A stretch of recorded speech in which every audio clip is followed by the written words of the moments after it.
All right. So little bit of housekeeping to begin with here. First of all, I hope you had a great Thanksgiving. I spent time with family, and I had my whole family here for Thanksgiving, which was really cool. We'll just say that was really cool and kind of cathartic. Um, as far as this channel's future, I've for 2 years I've wrestled with this channel, what I should do with it. Should I focus on one person, which I tried to do, and quite honestly, that's a difficult thing. I'm sure there are channels like devoted to President Trump, and I'm sure there are just channels that are devoted maybe to like Rand Paul or something. I mean, I don't know. Um, it's too narrow for me, and it requires like a whole lot of sort of bait and switch activity where you can talk about one subject and then you put in the title the person, to get people interested. If you're interested in that one person, in this case it would be Tulsi Gabbard, you should just follow them directly. That makes more sense. You'll get updates. You'll get, you know, the basic, bolts, nuts and bolts. You won't be getting my perspective on the nuts and bolts. So I think that might be a better way to go. Now, um, I don't think we have a country anymore if we don't have election integrity. And I've said this is not a glamorous topic for a lot of people. There's this friend of mine by the name of Kelly who we kind of follow each other. We used to follow each other on Twitter. By the way, currently the channel is named after me. It's just that the letters are backwards, in case you were wondering. And you can also follow me on Twitter at Evad Arabs, because that's what I currently am on Twitter, Evad Arabs. I just decided to reboot the whole thing. I am following, like I said in the last video, I'm following many right of center people. Some people who you probably wouldn't like, others who maybe you respect but still don't like. Um, the reason I'm doing that is because I'm finding again that I have more in common with those folks. Okay. I don't really know what the neoliberal left stands for. I know what some of the progressives stand for, but a lot of their ideas I don't think are plausible. Some are, but some aren't. And again, if you got me to run for office, I would be a strange mix of things. But there'd be a good chunk of red if you're going to do the whole red and blue thing. Free speech, Constitution, Bill of Rights, Second Amendment, those things they're just not, I'm not compromising on those things, especially in the world we are currently living in. Now, let me get to the meat of this. I believe that if our election system was hacked in a way, and I do believe it was. I know people don't believe it. They think it's Russiagate, yada, yada. It's just goofy because you had a little dossier, which could easily be disproved. Here you have a systemic problem. You have rogue voting machines. You have ballot dumps. Okay. Tulsi Gabbard, she was worried about ballot harvesting. This is like 100 times worse than ballot harvesting. It is. Ballot harvesting is bad, but this is built in. And hear me out, okay? In 2016, when Donald Trump ran for president, everybody, 95% chance Hillary Clinton was going to win that election. It's all over the media. You wake up the next day. In fact, you didn't even have to wake up the next day. You could have stayed up late and watched the news anchors as their mouths dropped open as Donald Trump won places like Wisconsin, Michigan, Pennsylvania. They were freaking out. They're like, oh no, we didn't see that. Oh my gosh. It was incredible from that perspective. And I went to bed thinking, I voted for Trump, but I was like, And then you wake up and he won. There was no contingency plan in place. In other words, they thought they had this so in the bag that they didn't mess with it that much. That's my opinion on it. The recounts, and they did lots of recounts, proved that Trump, in fact, he picked up a few votes here and there. But for the most part, those results stood scrutiny. All right. Of course, they didn't investigate voting machines because it wasn't like this crazy lopsided victory. And then you had a candidate who didn't really campaign, much like you have in 2020. Nothing changed between 2016 and 2020, except you had a guy in some circles who seemed a little more likable, but who'd been a failure running for president multiple times prior to this. In fact, was a plagiarist way back in the 1980s. He's a guy who is cognitively, look, if anybody else had run for president, let me rephrase that. If the media was doing their job and they were scrutinizing this guy's health and well-being, remember how they were scrutinizing Bernie Sanders and his health? Well, Bernie Sanders is as healthy as a horse. I know he had a heart attack, but compared to, Sleepy Joe, I would say Bernie is, a fine specimen, or at least better equipped from a cognitive standpoint to be able to serve in office. Any time, I don't understand the media's. Well, I do, because they're all in bed. But let's cut to the chase. The news media is completely in bed with Biden or just the idea of this neoliberal order. And Biden is the figurehead, and they'll apologize. He just fractured his foot playing with his dog. Okay, so how frail is this guy? Oh, when you get older, things happen like this. That's why people they take it easy. When the late 70s, yeah, there is some really active people into their 80s and maybe even beyond that, but this guy, I don't think has been all that active. I think he's been in the basement. He's not down there pumping iron or, doing any cardio or anything. He's not on the treadmill. So that just, again, all this just continues to make this whole scenario in 2020, not that 2020 wasn't already ridiculous enough, but the whole thing is ridiculous. It's ridiculous. Now, when someone comes out and says, yeah, I'm into election integrity. I think, yeah, I've been talking about this for a long time, but I think this is Russiagate. I don't understand where you're coming from. You can't be both. You can't. In other words, you're suspending your supposed intellectual grasp on reality. So because either you don't like Trump or you think everybody is bad. See, there are degrees, like in the world of Christianity, right? And I'm just throwing this in there. It's stupid. Maybe it doesn't make sense. But there are different levels of sin, and there are different levels of consequences. If you kill somebody, there are bigger consequences than telling a white lie. Do I look fat in this, honey? No, dear, you look great. I don't think you're going to be up for the death penalty at that point, right? I mean, you're just telling a little white lie, but it's kind of a sin.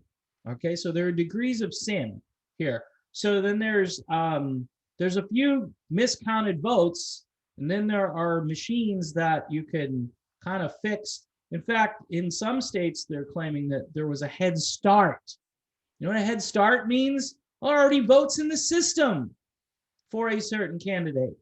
Already votes in there. And in one state, I believe it might have been Arizona, they say that there may have been head starts for all of the candidates that had a D in front of their name. Now, again, do I like Democrats? No.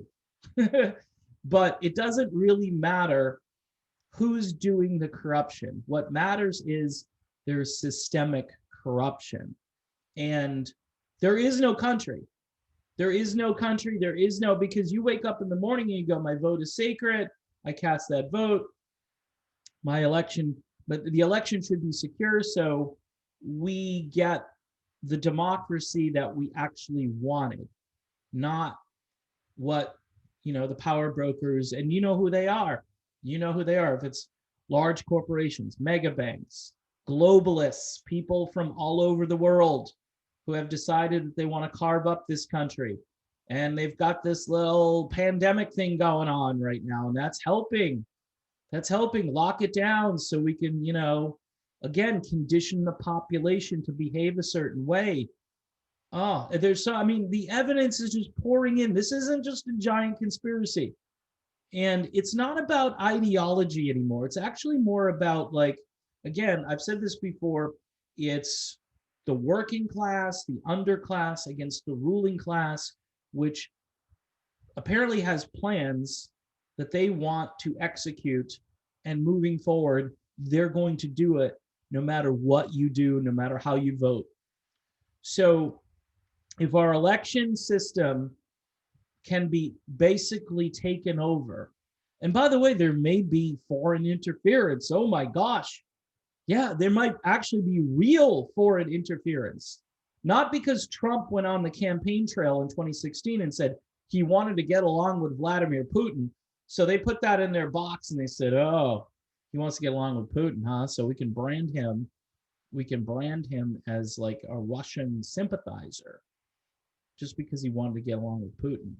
And the prevailing narrative from, the Mitt Romneys and the Chuck Schumers is, oh no, no, Russia is our mortal enemy. And then the media actually came back years later after Obama scoffed at Romney in a debate for Romney saying, yeah, Russia is our biggest threat. And Obama was like, and Obama was right. He was like, yeah, no, no.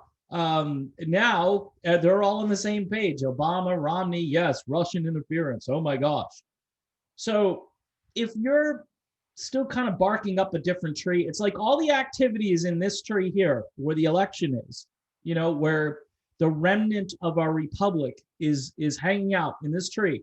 And you're barking up over on this other tree about ideology or, various issues that you think are important, or you want to talk about fiscal policy. None of it matters at this stage in our history.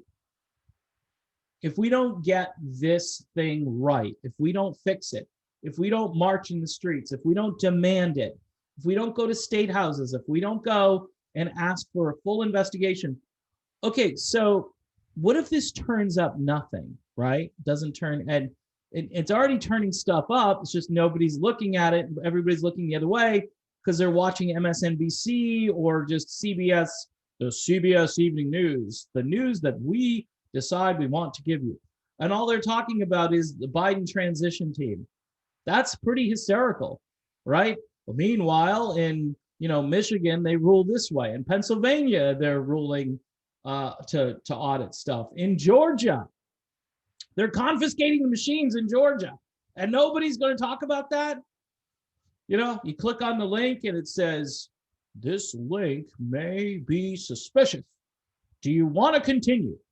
Yes, I do. This is why there are going to be alternative platforms, whether it's places like Rumble, Odyssey, Parler, MeWe. There are places out there where people are going to go, because if you continue to be banned or your link puts you in, I posted a link in Twitter right before I pulled my other Twitter account, and I posted a link and they put me in Twitter jail.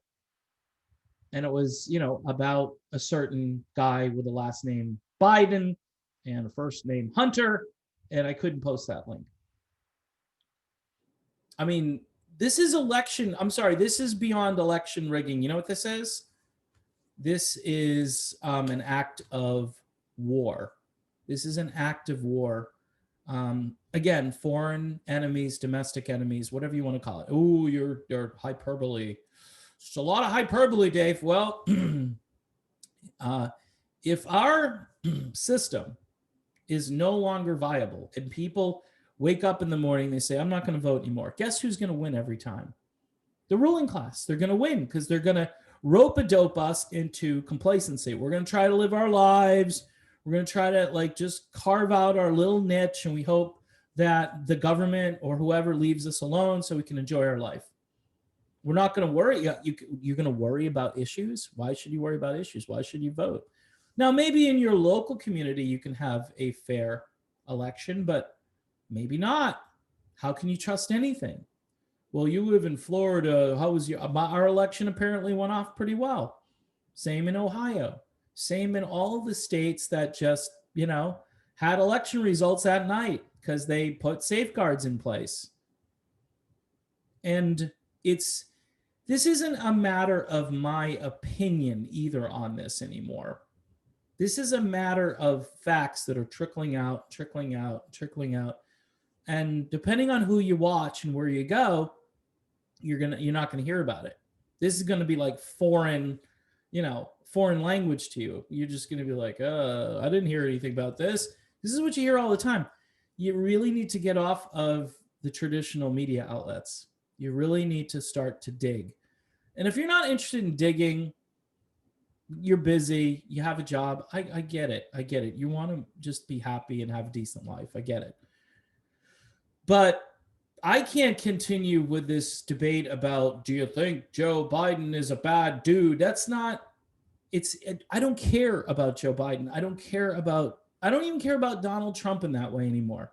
What I care about is if Trump actually won this election, all right, then our system is broken, especially if they do install Biden into the presidency. Then going forward, there will be no confidence in the system as it currently stands. And even if you place reforms in there, it's too little, too late. This has to be done now, between now and January 20th.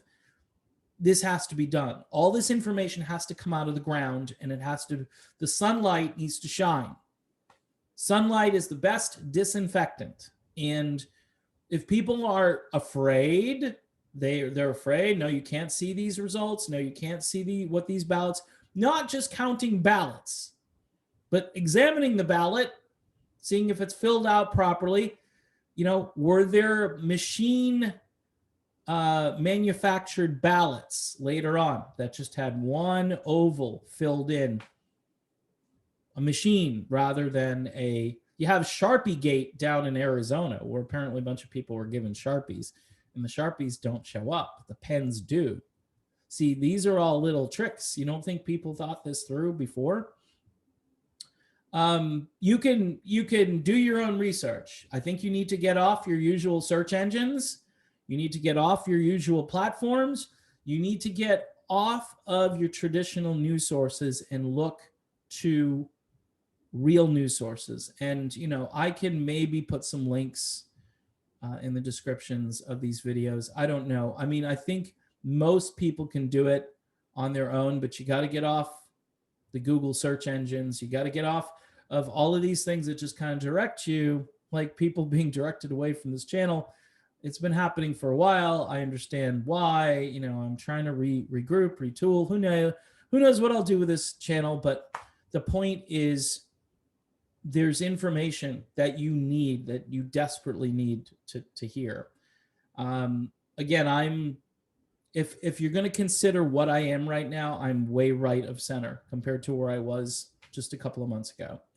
And the reason for that is I don't relate to Greens or libertarians really that much. A little bit. I'm libertarian at heart, but this isn't about being a cool club with a bunch of people who believe the same thing and who get spanked every 4 years. And I'm talking about election-wise, who say, yeah, we still have the greatest message, but it's not catching on.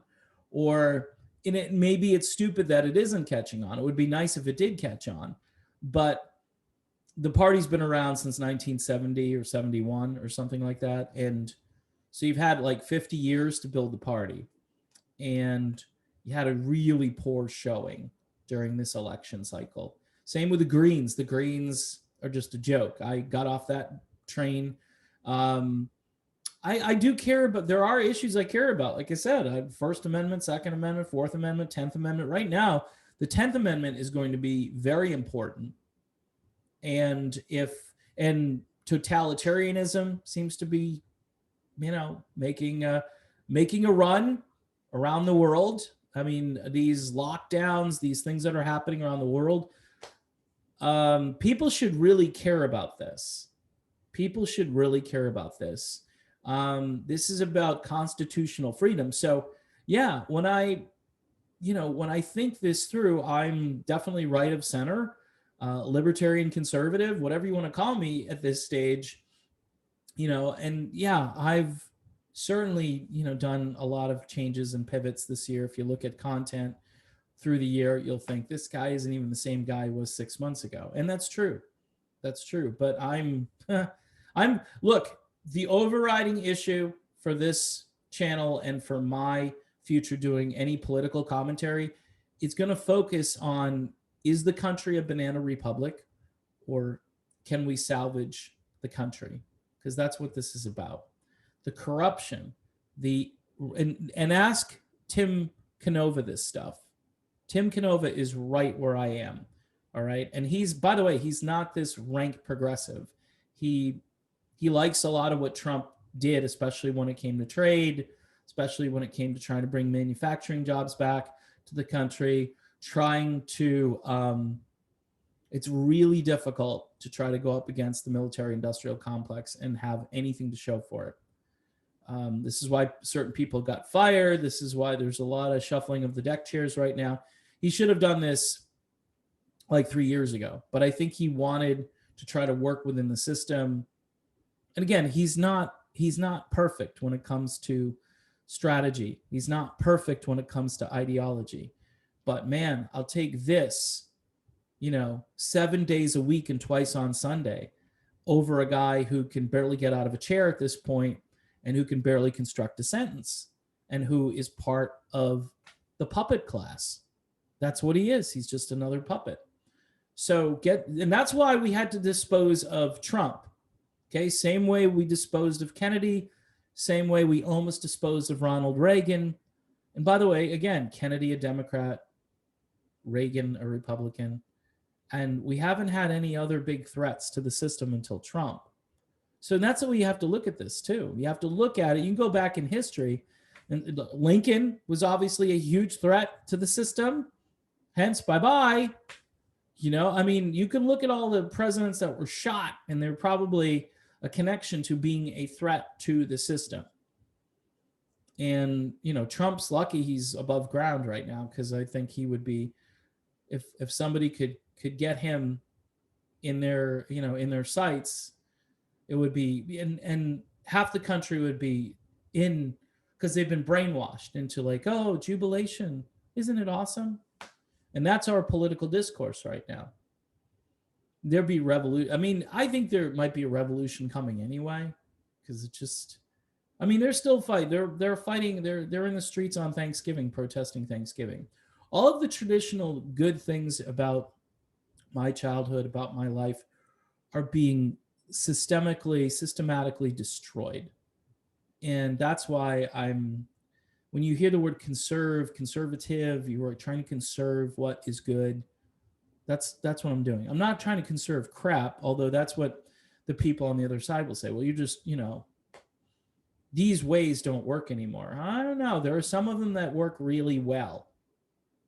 And people who don't recognize that, I think, are just trying, I understand their frustration. The monetary system, I look at the way the banks are set up right now and what they're doing with money and who they're giving the money to.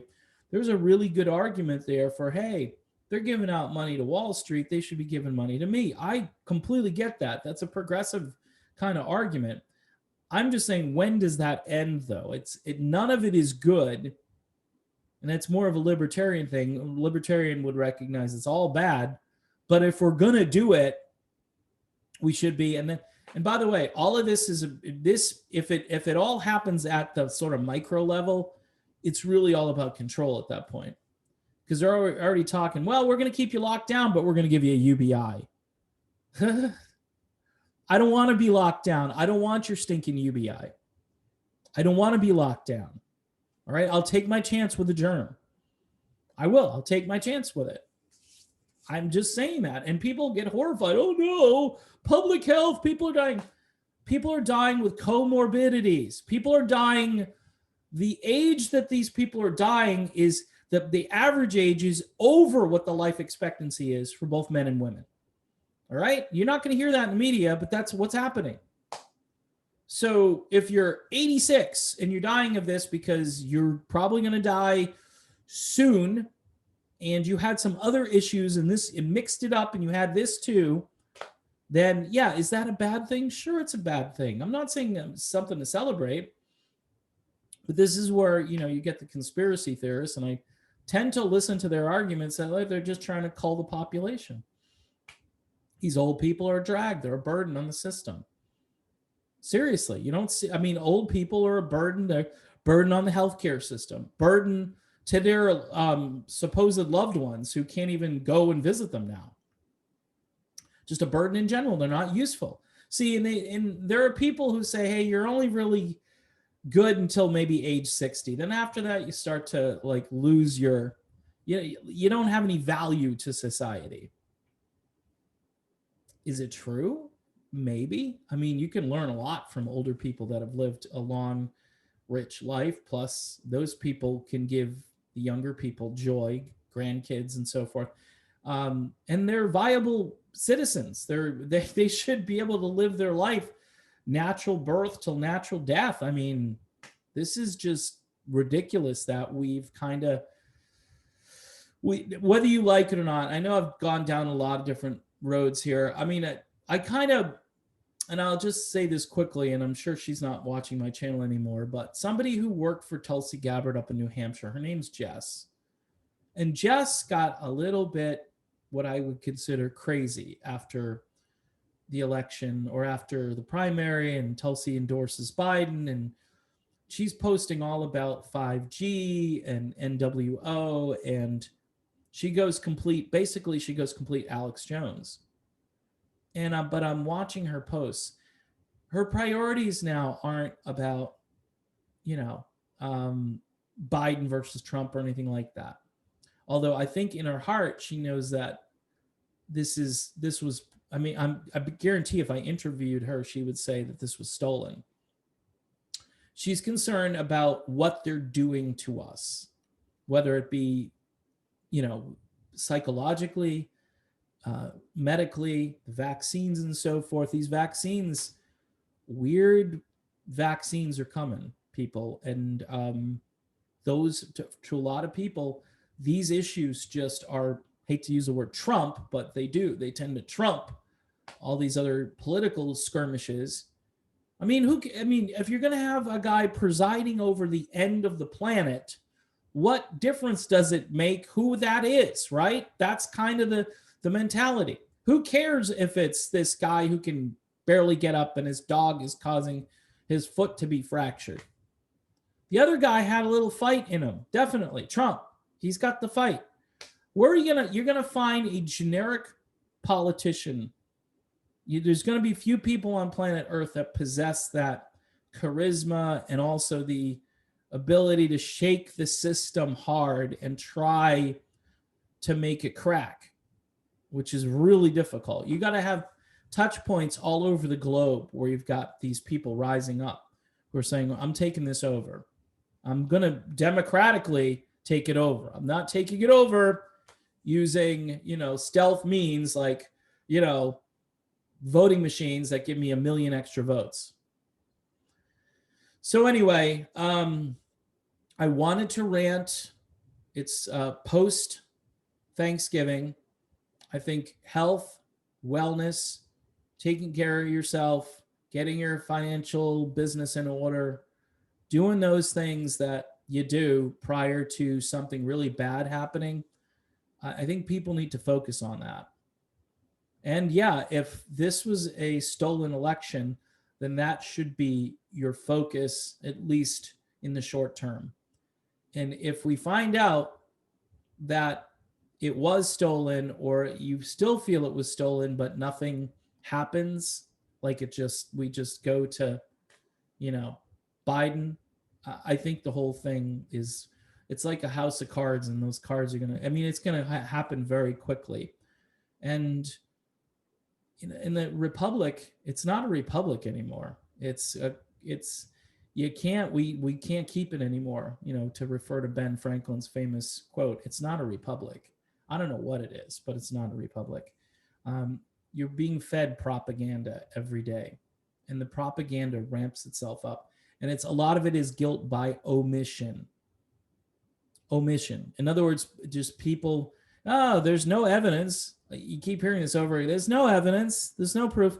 They present affidavit after affidavit. They have like hundreds of those in all these different states. They have mathematicians who say these are statistical anomalies that are mathematically impossible in some cases. The way the votes came in, it's systematic. It's just it's not possible. You've got precincts reporting 102% voting. 102% of the people who live there voted. Okay. And the news media has no, the general, what I call old school legacy media, they have no interest in taking a look at this. This would be a Pulitzer Prize if you had investigative journalism. And all these independent people are waking up and they're doing it. So find some people you can follow who are independent. You know, a good place to start would be Tim Pool. Okay. And the reason I recommend Tim Pool is because he's a lefty. He's a lefty. He loved Tulsi Gabbard. He was Occupy Wall Street. He was totally involved with that. Um, for many months, he's been upset about how anarchy has really crept into some parts of the left, and he's documented all of that.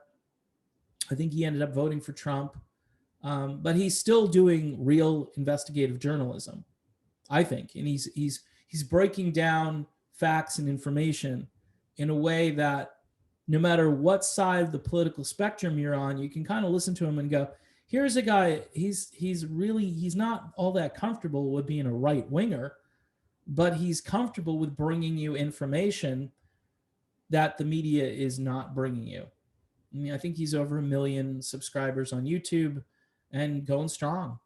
I mean, we need more voices like Tim Pool. So that's who I would recommend to watch. Don't watch me all the time. Plus, I'm not on. You could check out my other channel, The Real Music Observer, too, if you like music stuff. This channel, again, it's my name backwards right now, just in case you wonder what that was all about. I see the country. I'm almost ready to call the channel Down with the Ship, because I've got the whole Titanic thing going on. And was it Joseph? Is it Joseph Smith? I think is the captain of the Titanic. I might be wrong, but I've got his picture up, and that's why I've got it up, because I think we're going down with the ship here. And women and children first, probably. Take care of your family. Take care of the people that you love, and get ready for a very bumpy ride ahead.